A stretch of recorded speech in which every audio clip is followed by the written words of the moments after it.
pueden ayudar, mis hermanos, a prender la luz para si alguien quiere tomar nota? Pues hoy vamos a ver el último discípulo de Jesús, es el que nos está haciendo falta, Judas Iscariote, ¿verdad? Y pues bueno, vamos a ver por qué el nombre de Judas Iscariote. Yo creo que muchos de nosotros lo conocemos porque era un hombre que, hermano, ¿qué fue lo que hizo?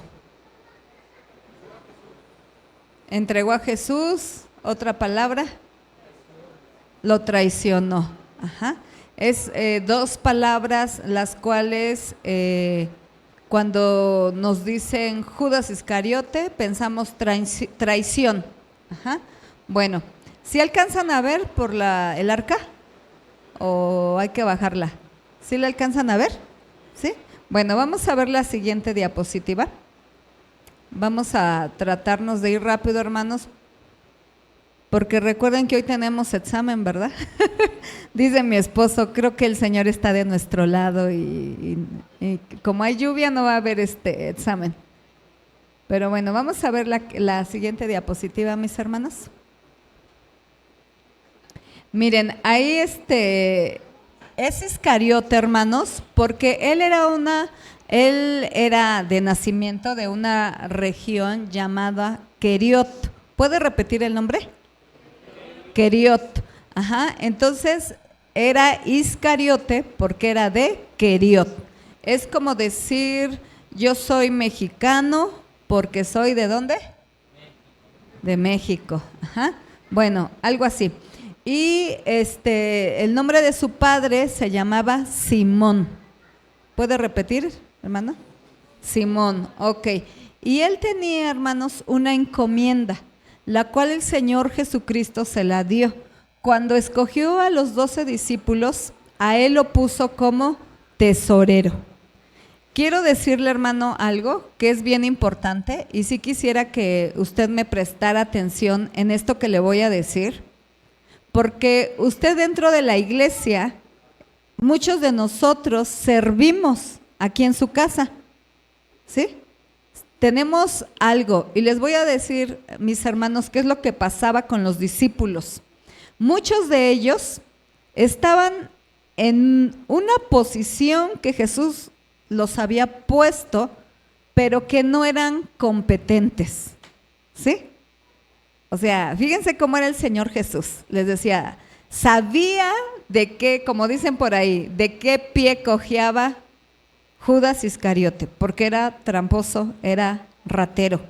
¿Y cómo es posible que sabiendo Jesús que lo iba a traicionar, que lo iba a cambiar por unas monedas, que él sustraía del dinero porque él era el tesorero?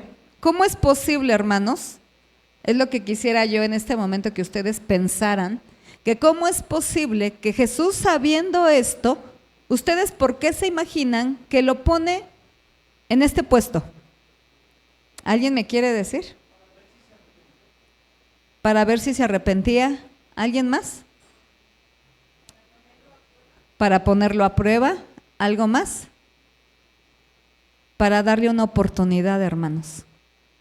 Saben que nuestro Señor Jesucristo siempre nos da la oportunidad de rectificar, que nos arrepintamos. Y es verdad, nos pone a prueba. Entonces, hermano, le voy a decir algo. Cuando usted aquí dentro de la casa de Dios lo manden a hacer algo, probablemente lo van a mandar a hacer algo que no le guste hacer. Es porque Jesucristo lo está viendo como un discípulo y lo está probando.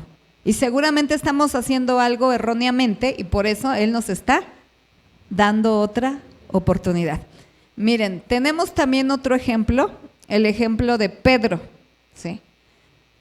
Ustedes saben, eso ya lo vimos en clases pasadas, cuando estaban a punto de prender a nuestro Señor Jesucristo, ¿sí lo recuerdan? Que estaban a punto de prenderlo y antes de eso, no sé si recuerdan, que sus discípulos estaban orando. Pero había uno que estaba ahí a su lado, no sé si recuerdan quién era, Pedro. Entonces, él estaba ahí porque fue con el que se enojó y que le dijo, no han podido velar conmigo, aunque sea un poquito, o sea, porque necesito que oren por mí, no han podido hacerlo, pues realmente pues no lo pudieron hacer, ¿verdad? Y ustedes saben que cuando en esos momentos donde iban a apresar a nuestro Señor Jesucristo, no sé si lo recuerdan, pero ¿quién fue el que sacó la espada y cortó la oreja? Pedro. ¿Por qué no fue otro? Porque él tuvo que estar en ese momento y en esa posición, ¿sí? Entonces, hermanos, a nosotros como discípulos y como hijos de Jesús, en algún momento nos van a poner a hacer algo que no nos guste. Y entonces yo quisiera que usted esta palabra se la lleve en su mente y en su corazón, y entonces piense que Jesús lo está probando y le está dando otra oportunidad, ¿sí? A veces nosotros pensamos, ay, pero ¿por qué me ponen a hacer esto? De seguro le caigo mal al pastor, ¿no? Por eso me está mandando a hacer esto que a mí no me agrada. No, hermano, piense que a lo mejor no lo está haciendo bien y que el Señor Jesús le quiere dar otra oportunidad, ¿sí? Bueno, entonces ahí vemos un mapa, hermanos. En la antigüedad, hagan de cuenta que se los voy a ejemplificar aquí con el país. Hagan de cuenta que la Ciudad de México, o sea, si ustedes ven el mapa, la Ciudad de México pues es muy pequeña, pero dentro de la Ciudad de México hay 16 delegaciones, bueno, que ahora son alcaldías, ¿no? Entonces, hagan de cuenta que aquí de igual manera, tal vez no se llamaban alcaldías o delegaciones, pero hagan de cuenta que era la región de Galilea, la región de Samaria, la región de Judea y así. Y dentro de esas regiones habían muchos pueblos. Entonces, esta región de Queriot pertenecía a la ciudad de Judea. ¿Sí, mis hermanos? ¿Sí? Bueno, vamos a pasar a la siguiente diapositiva. Ahí en el libro de Juan nos menciona, hermanos, yo se los voy a leer, para ver más o menos cómo era Judas Iscariote. 6 días antes de la Pascua vino Jesús a Betania, donde estaba Lázaro. Esa parte se las voy a contar para que lo hagamos más rápido. Lázaro, hermanos, recordemos que estaba enfermo, ¿sí? Después de ahí, hermanos, él muere.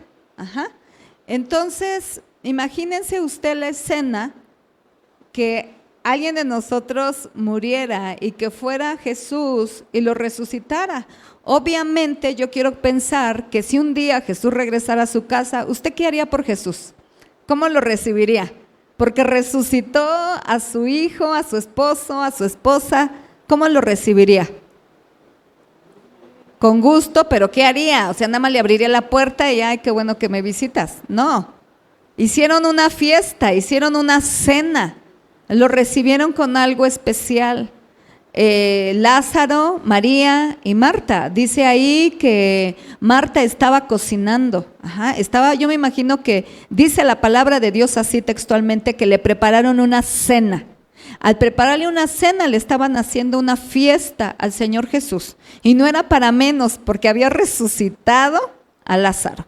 Entonces, en ese acontecimiento, mis hermanos, María, dice la palabra de Dios, que vació un perfume de 300 denarios sobre el cuerpo de Jesús.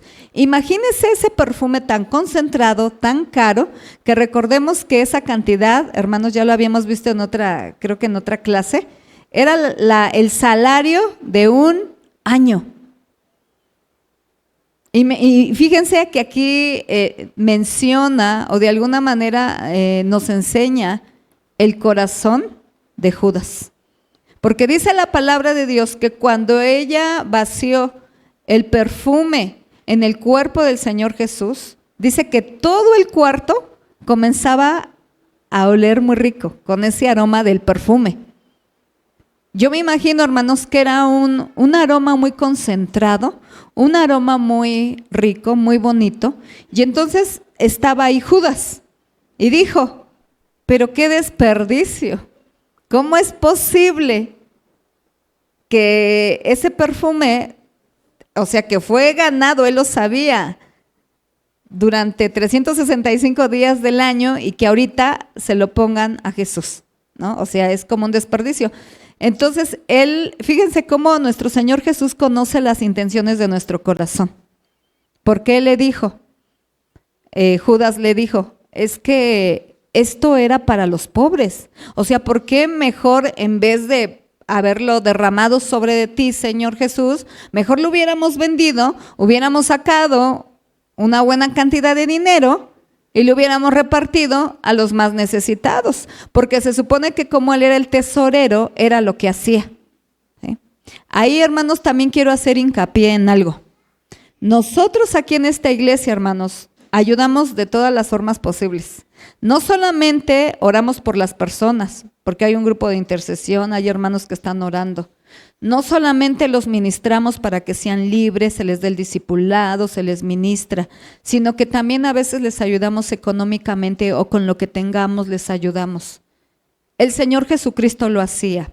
Yo se los digo porque hay muchas personas que a veces dicen, no, es que no ayudes económicamente porque se van a hacer interesada la gente. Si se hace interesada la gente, hermanos, nosotros solamente tenemos que hacer lo que Jesús quiere que hagamos. Si ellos vienen por interés, allá Jesús y ellos. Nosotros lo que hagamos, lo que demos, lo que donemos, lo que regalemos, lo que hagamos, siempre tiene que ser de amor por Jesús y para esas personas. ¿Sí, mis hermanos? Entonces, en la época de Jesús, hermanos, fíjense que yo tenía esa mentalidad errónea. Yo antes pensaba que Jesús solamente ayudaba sanando, liberando, restaurando, resucitando. Yo así pensaba antes.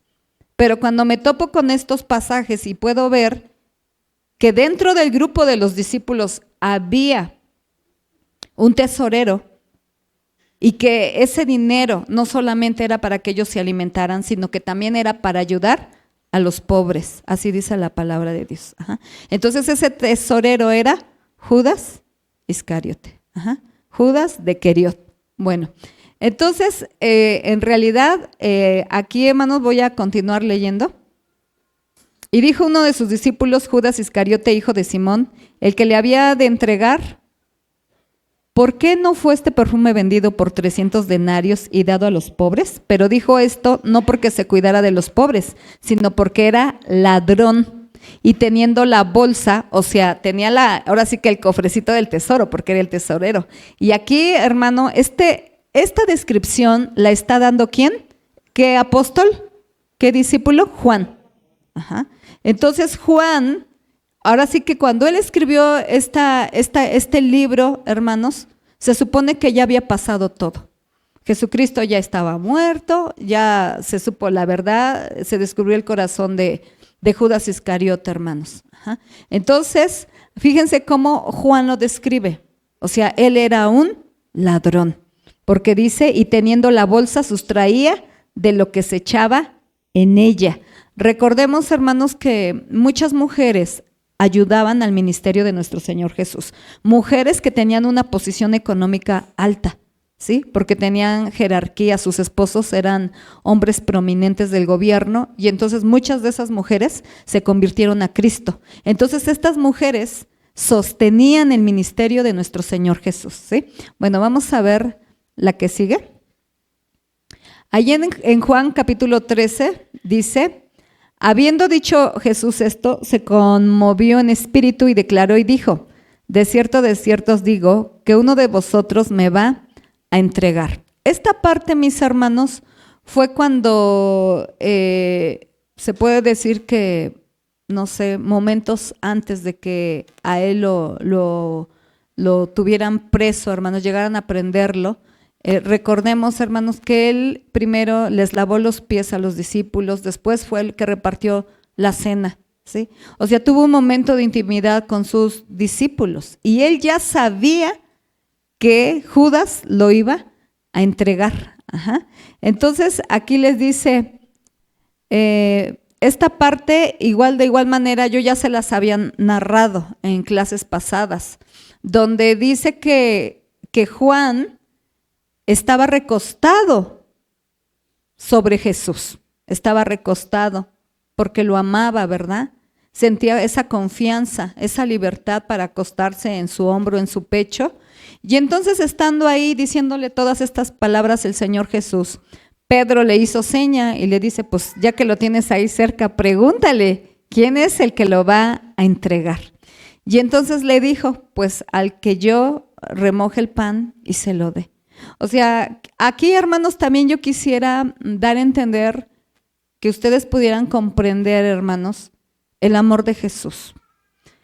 Muchos de nosotros tenemos pensamientos de iniquidad, a veces pensamos en cosas negativas, en cosas que programamos que están mal, que lo vamos a hacer, que lo vamos a llevar a cabo, y eso se llama pecado. Y saben que Dios nos da la oportunidad hasta el último momento, porque sabiendo Jesucristo que Judas lo iba a entregar, no sé si usted pueda pensar, ¿usted cómo hubiera reaccionado? Si yo ya sé que alguien me va a traicionar, ¿ustedes creen que iba a decir, ay, Judas, te quiero mucho, precioso, mi amigo, mi compañero? ¿Usted cree que usted reaccionaría de esa manera? Yo creo que ya desde un momento que sé que me vas a traicionar, como que ya iba a haber un resentimiento en mi corazón, un enojo, algo hacia esa persona que es mala, que me va a traicionar, que me va a entregar, ¿no? Entonces fíjense, aquí quiero mostrar, resaltar el amor de Jesús, el amor de nuestro Señor Jesús, que en estos momentos Él le dijo, a quien yo diere el pan mojado, aquel es. Y mojando el pan lo dio a Judas Iscariote, hijo de Simón. O sea, ¿cómo cree que se lo dio? En la boca, hermanos. ¿Quién le ha dado de comer a usted en la boca? Solamente. A veces dicen que el amor de, bueno, y eso cuando éramos niños, ¿no? Pequeños. Pero así ya un adulto, así como Judas, pues no, hermanos, nadie.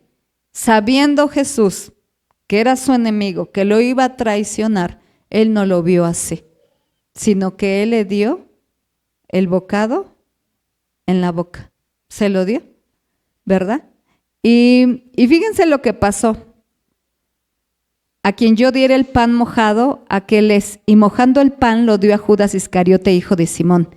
Y después del bocado, Satanás entró en él. Aquí es algo, hermanos, que también yo quiero decirles, porque muchos dicen que los cristianos no se endemonian. ¿Se endemonian o no? De acuerdo a esto, ahí tienen una cita. Claro que sí, claro que sí. Él estuvo 3 años caminando en la tierra con Jesucristo, viendo los milagros, las sanidades, las resurrecciones. Yo creo que, hermanos, dormían en el mismo cuarto, comían juntos, convivían mucho. Iban para todas partes, a diferentes regiones. Ajá.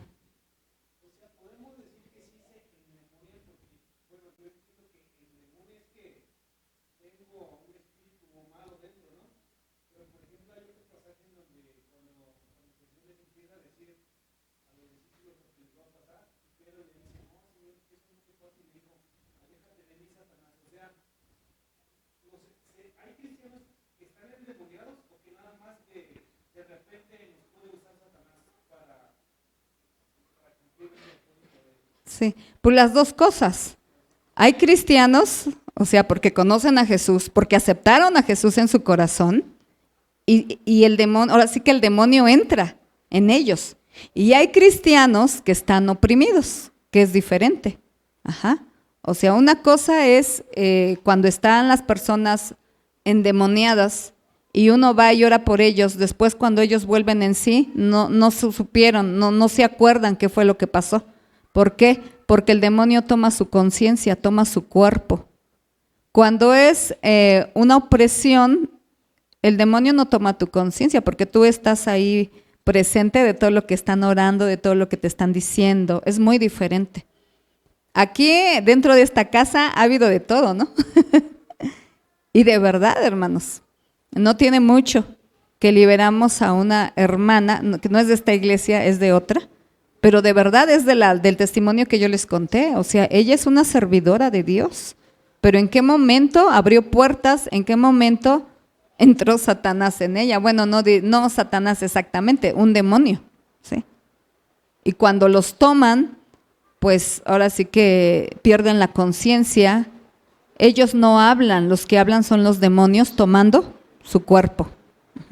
Entonces, pues es las dos. Puede ser a veces que sí están endemoniados como tal o solamente oprimidos, pero de todas maneras, de las dos maneras, el diablo los está usando, ¿sí? No sé si aclaré tu duda o te la hice más grande, ¿sí? Bueno, entonces, esta parte, hermanos, fíjense cómo después de que Jesús hizo algo hermoso por Judas, le estaba mostrando su afecto, su amor, y muchas veces nosotros, yo esto lo veo como ser malagradecido, porque él mojó el pan y se lo dio. Y dice ahí la palabra luego, que en ese momento Satanás entró en Judas. Nosotros, hermanos, hemos recibido bendiciones de parte de Dios, regalos, su amor, y no estamos exentos, ¿verdad?, de que a lo mejor se nos meta algo o estemos oprimidos. Aquí lo estamos viendo ¿con quién? Con Judas. Obviamente, Judas, sus intenciones siempre fueron malas. Él entró al grupo, hermanos, yo creo que fue por interés. No fue realmente como los demás discípulos que tuvieron un llamado y una convicción de amor hacia Jesús, sino que aquí, hermanos, fue diferente. Entonces Jesús le dijo, lo que vas a hacer, hazlo pronto. Pero ninguno de los que estaban a la mesa entendió por qué le dijo esto, porque algunos pensaban, puesto que Judas tenía la bolsa, que Jesús le decía, compra lo que necesitamos para la fiesta, o que diese algo a los pobres. Cuando él pues hubo tomado el bocado, luego salió y era ya de noche. Entonces aquí estamos viendo, hermanos, cómo él era el tesorero, el que tenía el dinero, y que también él, ahora sí que no era de él el que ayudaba a la gente, sino que Jesús le decía, de ese dinero saca y vamos a repartir a los pobres. Pero la palabra de Dios nos está diciendo que él sustraía, o sea, como él era el tesorero, hermanos, entonces él robaba, ¿sí? Algo que hemos hecho nosotros y hemos aprendido, Jesús es Jesús, ¿verdad? No sé por qué él lo hacía, mis hermanos, porque nos estaba dando una oportunidad. Pero en esta casa, hermanos, Dios nos ha revelado quiénes tienen amor al dinero. ¿Ustedes creen que esas personas sean aptas para ser tesoreros de la iglesia? No. ¿Qué creen que pase? Los vamos a hacer pecar. Entonces, para que eso no ocurra, mejor los ponemos a hacer otras cosas, ¿sí? Bueno, vamos a ver la diapositiva que sigue. Lucas 6:16. Vamos a ver, hermanos, a él se le conoce como traidor. En Lucas 6:16 dice, Judas, hijo de Jacobo, y Judas Iscariote, que llegó a ser traidor. Fíjense cómo Lucas fue de los 12 discípulos. A ver, de este lado, ¿sí o no? No. No va a salir el hermano Pedrito que sí.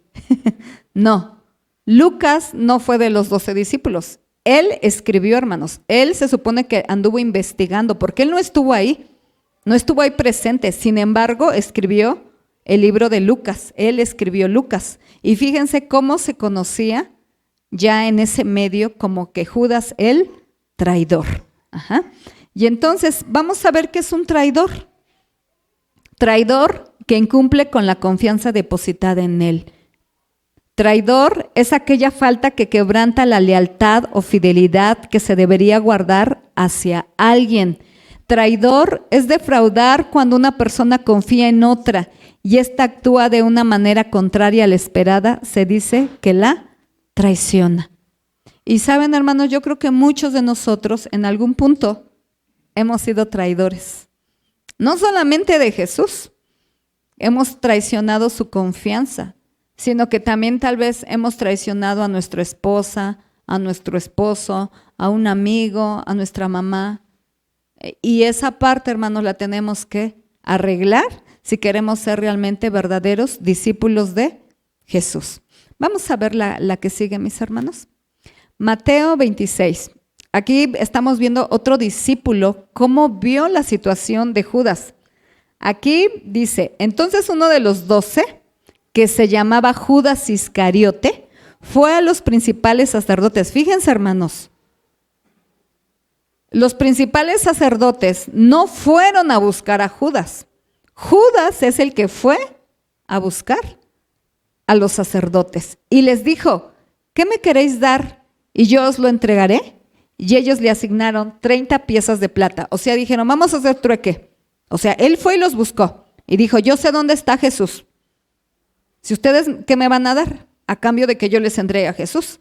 Y ellos le dijeron, te vamos a dar 30 monedas de plata si tú revelas dónde está Jesús. Y desde entonces él buscaba oportunidad para entregarle. Porque, como dice la palabra, Satanás, el enemigo, ya había entrado a él. Vamos a ver la siguiente. Arresto de Jesús.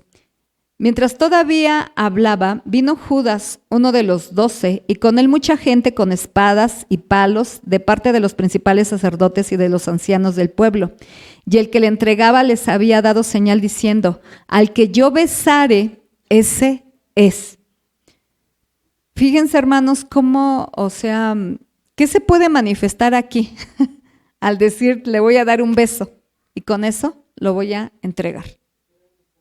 Era un hipócrita, hermanos. O sea, sí nos vamos dando cuenta, hermanos, de las características que tiene un traidor. Aquí dentro de la iglesia, hermanos, yo no voy a decir, fulano es un traidor. No, pero peligro, tiene síntomas de tener el título de Judas Iscariote. Tenemos, hermanos, que poner ahí cuidado. Si a lo mejor yo me doy cuenta, ¿no?, que soy hipócrita. Nosotros no debemos de ser hipócritas, hermano, ¿no? Entonces, aquí, hermanos, si traicionamos, somos infieles, tenemos ya ahí varias lucecitas, ¿verdad? Focos rojos que se están prendiendo. Él era hipócrita. Le dio un beso, ¿verdad?, a su maestro y así lo entregó. Dice, y el que le entregaba les había dado señal diciendo, al que yo besare ese es, prendedle. Y enseguida se acercó Jesús y dijo, salve maestro, y le besó. Pero miren cómo reaccionó Jesús. Y Jesús le dijo, amigo, ¿a qué vienes? O sea, todavía le dijo amigo. No solamente le dio de comer en la boca, sino en el justo momento donde lo estaba entregando, le dijo, amigo. Yo creo que de alguna manera, hermanos, aún nosotros, en el último momento de nuestra estancia aquí en la tierra, si tú aún no has sido salvo, tenlo por seguro que el Señor Jesucristo va a estar al borde de la muerte de ti, para que tu alma no se pierda. Con estas palabras, o sea, Jesús le dice, amigo, ¿qué es lo que acabas de hacer? ¿A qué vienes? Entonces se acercaron y echaron mano a Jesús y le prendieron. Pero uno de los que estaban con Jesús extendiendo la mano sacó la espada y bueno, ya sabemos lo que hizo el buen Pedro, ¿verdad? Bueno, vamos a pasar a la siguiente. Esa historia ya no la sabemos. Bueno, seguimos en Mateo 27, 3 al 10. Entonces Judas, el que había entregado, viendo que Jesús había sido condenado, fíjense cómo dice esta versión, sintió remordimiento. O sea, una cosa, hermanos, es el arrepentimiento genuino y otra cosa es el remordimiento. Cuando nosotros tenemos remordimiento, hermanos, no es un arrepentimiento genuino. Cuando tú haces algo indebido y giras hacia el otro lado, porque de este lado está lo indebido y giras hacia el otro lado y ahora empiezas a caminar del lado opuesto al pecado y empiezas a dar frutos de arrepentimiento, empiezas a retribuir lo malo que hiciste, eso se llama arrepentimiento. Lo que tuvo Judas Iscariotes fue solamente puro remordimiento. No fue un arrepentimiento genuino, hermanos. Y devolvió las 30 piezas de plata a los principales sacerdotes y a los ancianos, diciendo, he pecado entregando sangre inocente. Pero ellos dijeron, ¿a nosotros qué? Allá tú. Y él, arrojando las piezas de plata en el santuario, se marchó y fue y se ahorcó. Y los principales sacerdotes tomaron las piezas de plata y dijeron: no es lícito ponerlas en el tesoro del templo, puesto que es precio de sangre. Y después de celebrar consejo, compraron con ellas el campo del alfarero para sepultura de los forasteros. Por eso ese campo se ha llamado campo de sangre. Y sabe, hermano, si usted un día tiene la oportunidad de ir a Israel, va a poder encontrar ese campo, porque hasta el día de hoy existe. ¿Sí? Vamos a ver en la otra, aquí en este otro pasaje. Varones hermanos, era necesario que se cumpliese la escritura en que el Espíritu Santo habló antes por boca de David acerca de Judas, que fue guía de los que prendieron a Jesús, y era contado con nosotros y tenía parte en este ministerio. Pues, con el salario de su iniquidad, adquirió un campo y cayendo de cabeza, se reventó por la mitad y todas sus entrañas se derramaron. Y fue notorio a todos los habitantes de Jerusalén, de tal manera que aquel campo se llama en su propia lengua Aceldama, que quiere decir campo de sangre. Porque está escrito en el libro de los Salmos: sea hecha desierta tu habitación y no haya quien more en ella. Entonces, ese campo de sangre, ¿cómo se llama, hermanos? ¿O qué quiere decir? Aceldama. ¿Puede repetir? Aceldama, campo de sangre. Y hasta el día de hoy ese campo existe. Sí. ¿No tenemos micrófono, mis hermanos? ¿Otro micrófono? Porque luego en las grabaciones no se escucha.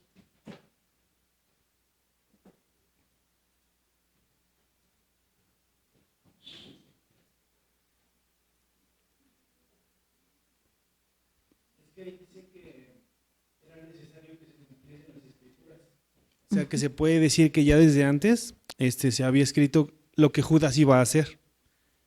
No fue casualidad que Judas haya tenido ese corazón y que haya hecho o que haya entregado a Jesús, sino que ya desde antes ya estaba escrito, ¿no?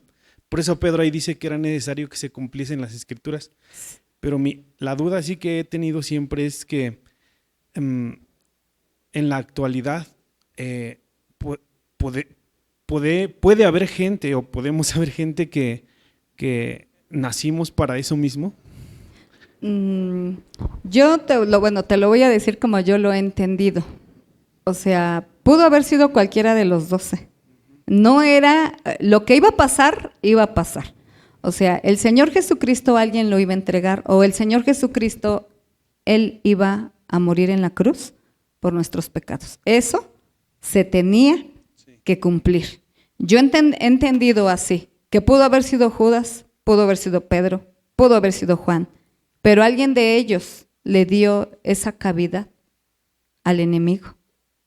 Todos los 12 estuvieron con Jesús. Y hasta el día de hoy, Juanito, yo lo veo así, porque ahora como pastores vemos en la iglesia que son muchas personas pues diferentes, con diferentes características, con corazones diferentes, pero yo no sé por qué hay algunos que ya nacen con esa iniquidad. Y lo peor es que no quieren enderezar el camino. Por más que los liberes, que ores por ellos, es como decir, a mí ya me gustó la vida de que llevaba de antes, ¿no? A lo mejor de mis ancestros, porque aquí nosotros tratamos de ayudarlos, tratamos de orar por ellos, de ministrarlos y todo, pero hay muchos que no quieren cambiar, que haz de cuenta que es como que en las ministraciones el Señor quita esas vestiduras, ¿no? De inmundicia, quebranta esas maldiciones generacionales, esos sellos, y esa gente queda libre, pero después no sé qué pasa, que ellos mismos como que se regresan al pasado y se lo vuelven a poner todo. Esa iniquidad está como dentro de ellos. Jesucristo vino a salvar, o sea, y yo lo puedo ver a través de esta palabra, que aún siendo Judas, Jesús no quería que se perdiera. O sea, ¿por qué le dio pan en la boca? Para mostrarle su amor. Y yo puedo decir, ok, fue casualidad. Pero después, ¿por qué aún en el momento que lo está entregando le dijo, amigo? Porque Jesús tenía la esperanza de cambiar el rumbo de la vida de Judas. Pudo haber sido otro, no Judas. Pudo haber sido otra persona, ¿no? Que tal vez no estuviera dentro de los 12. Y yo creo ahí que Jesús siempre tiene la esperanza en cada uno de nosotros que podamos cambiar, que podamos ser diferentes. O sea que si pudiéramos cambiar un poquito la historia, Judas, en lugar de haberse ahorcado, pudo haberse arrepentido y regresado a Jesús, sí, como sí, Pedro. Sí, pero no quiso. O sea, no quiso. Y así nosotros tenemos esa responsabilidad. El hecho de arrepentirse, hermanos, es un esfuerzo, porque hay que cambiar cosas. En algún punto en mi vida, hermanos, o sea, dentro del matrimonio no es fácil. Y yo hubo un punto en que me enojé demasiado con mi esposo, al grado de que yo decía, es que no te puedo perdonar. Pero ¿qué creen? ¿No te puedo perdonar o no te quiero perdonar? Realmente era eso. No te quiero perdonar. Y el Señor me tuvo que enfrentar. Me dice, no es que no puedes, es que no quieres. Y saben, hermano, eso cuesta mucho trabajo porque hay que doblegar el orgullo. Hay que hacer cambios, modificaciones en uno. Porque esa falta de perdón, hermanos, a la primera que le afecta, pues es a mí. Y el arrepentimiento, hermanos, hay que dar frutos de arrepentimiento. Entonces, hermanos, el arrepentimiento no es fácil, no es fácil. Muchas veces hay que doblegar el orgullo, hay que tragarse sus palabras, hay que humillarse. O sea, no es fácil el reconocer. ¿Sí? Pero, hermanos, aquí realmente Judas tuvo oportunidad hasta el último momento, pero pues la regó, porque fue y se suicidó. Les aseguro, o sea, Pedro igual falló. ¿Qué pecado creen que haya sido más grande, el de Judas o el de Pedro? ¿Quién da más? Es igual, hermanos, es igual. Lo negó, y no una, 3 veces lo negó. Pero aquí hubo algo que se llama arrepentimiento. ¿Y se arrepintió? ¿Y Jesús lo perdonó? Sí. Recordemos la historia cuando resucita y ese desayuno tan maravilloso, ¿verdad? Ese encuentro que le dijo, Pedro, ¿me amas? Y ustedes saben que le preguntó, ¿cuántas veces le preguntó? ¿Por qué 3? Porque 3 veces lo negó. Y había algo dentro de él que no lo dejaba.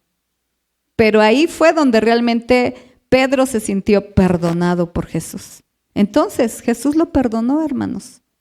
Entonces, yo sé, hermanos, que si Judas hubiera pedido perdón, Jesús lo hubiera perdonado. Pero saben, hermanos, es una decisión de cada uno de nosotros.